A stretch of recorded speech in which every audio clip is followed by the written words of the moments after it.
Hello everyone. We are see about non-destructive testing and evaluation. In that subject, we are going to see about the fourth unit, ultrasonic testing and acoustic emission. In this lecture, particularly we are seeing about the acoustic emission technique and the principles.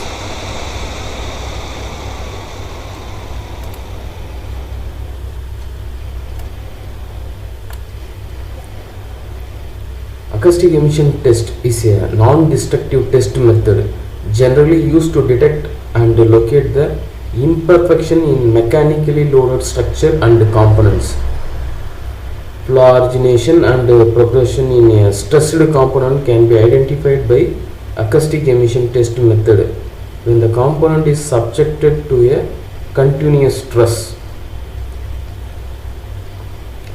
Principles of the acoustic emission test are: when a component with discontinuities is subjected to mechanical load or stress, it releases energy. This energy travels in the form of highly frequency stress waves. These waves or oscillations are received with the use of sensors, which in turn convert the energy into voltage. Again, this voltage is electronically amplified. The amplified voltage with the use of timing circuits is further processed as a acoustic emission signal data. It's a phenomenon of sound and ultrasound wave radiation in materials undergo deformation and fracture process.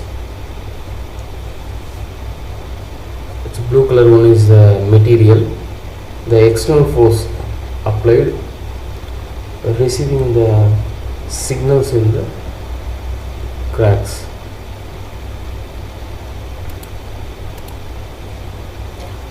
The phenomenon whereby transient elastic waves are generated by the rapid release of energy from the localized stores within a material, or the transient waves of generated. There is material. External forces are applied. Acoustic emission equipment, you can listen the sound of the crack growing, fiber breaking and many other modes of active damage in the stressed material. It is a source. It's a propagation of the crack propagation, acoustic emission waves or ultrasonic waves. These wave propagations are sensed by the sensor. The signal sends the signals to the acoustic emission detection instrument.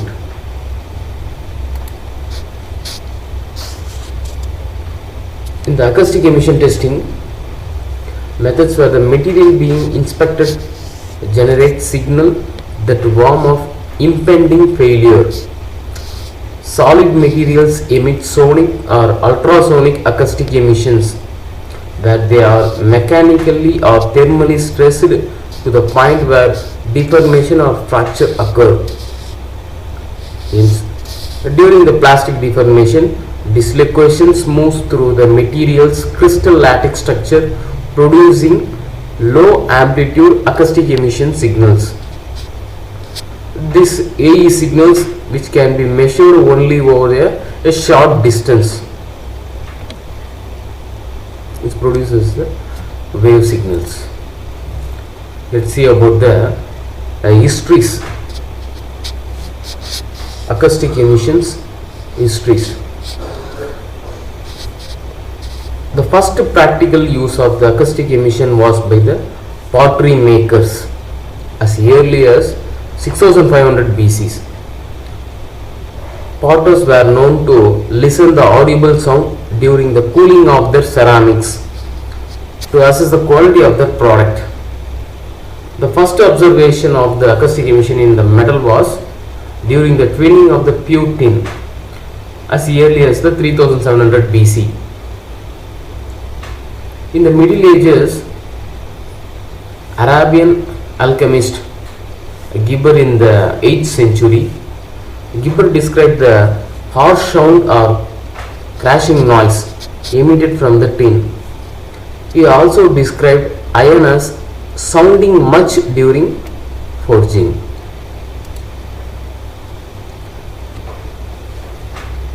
The father of the AE testing was the Joseph Kaiser of Germany. In 1950, Joseph Kaiser used tensile test to determine the characteristics of acoustic emission in the engineering materials. The result from his investigation was the observation of irreversibility phenomenon that now bears his name.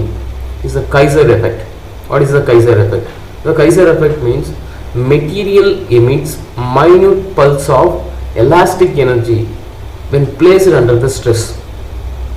Once a given load was applied and the acoustic emission from that noise had ceased, no further emission would occur until the previous stress level was exceeded, even if the load was removed and later reapplied. Is the father of the acoustic emission, Kaiser.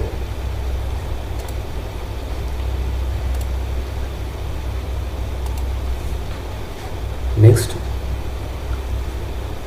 is the industrial applications of the AE. Start of industrial applications of acoustic emissions. First, acoustic emission test is in USA was conducted in the aerospace industry to verify the integrity of the Polaris of a rocket motor for the US Navy in 1961. Here, after noticing the audible sound during the hydrostatic testing, it was decided to test the rocket using the contact microphones, a tape recorder and sound level analysis equipment. Next, in the industrial applications, in 1963, Denegan suggests the use of acoustic emission test for examining a high pressure vessel.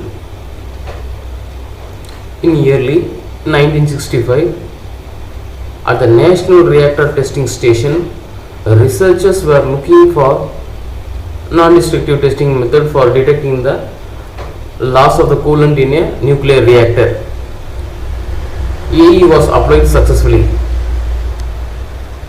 In 1969, again, Denegan founded the first company that specialized in the production of the AE equipments. Today, AE non-destructive testing used practically in all industries around the world for different types of structures and materials in modern days. Next, the sources of mechanism. AE source mechanism. Plastic deformations is a dislocation motion, twinning, etc. Fracture, brittle, fatigue, ductile, creep, etc. In composite, matrix cracking, delamination, fiber breaking, debonding. Phase transformations, martensite deformations, melting, sintering, curing, etc. It is the source of mechanism. Source mechanism. Next, a classification of acoustic emissions. What are the classification? The four main topics. Acoustic emission classes: material and mechanical. Acoustic emission source mechanism of size, it depending upon the size, macro and microscopic. Next, the type of acoustic emission: burst and continuous type. And the last is the significance, primary and secondary acoustic emissions. Let's see one by one. First, classes and mechanism of acoustic emission. In material acoustic emission, AE generated by a local dynamic change in a material structure due to fracture development or deformation process.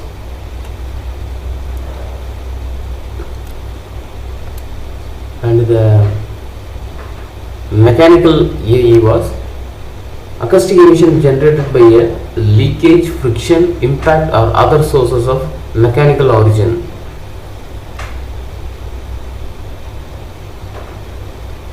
Mainly divided into two types: material acoustic emission and mechanical acoustic emission.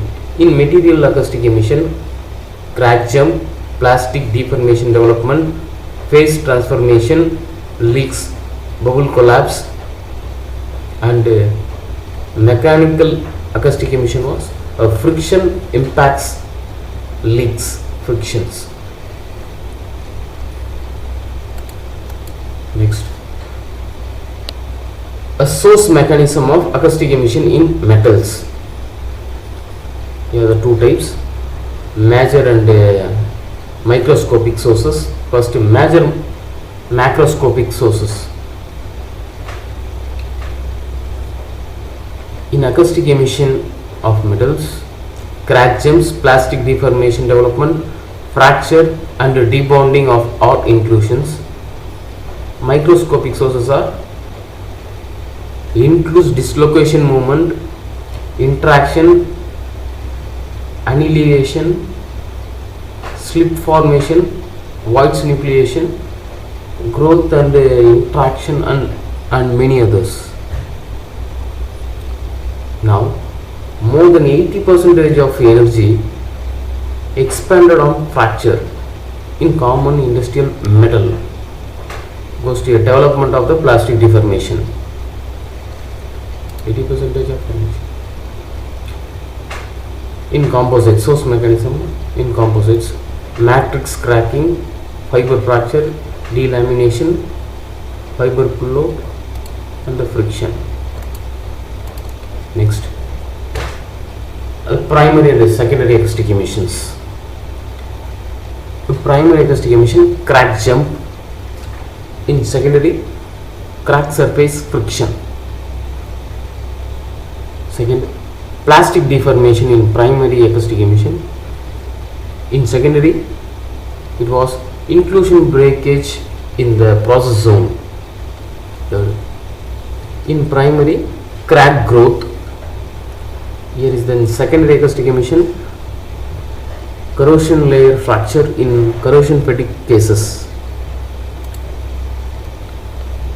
And the last type was burst and continuous acoustic emissions signals.